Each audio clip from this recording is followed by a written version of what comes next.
Baru-baru ini beredar video memperlihatkan aksi tukang bangunan membuat minuman stamina viral di media sosial.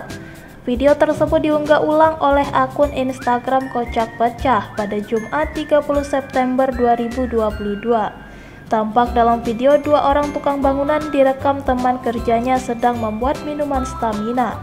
Namun ada yang menarik dalam video tersebut, dikarenakan kedua tukang bangunan tersebut sedang membuat minuman penambah stamina dengan ukuran yang tak tanggung-tanggung.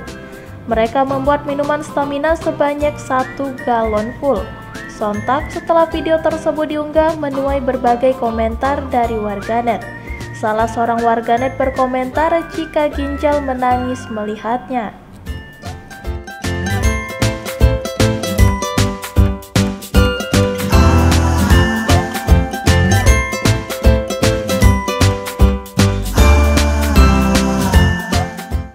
Terima kasih sudah nonton.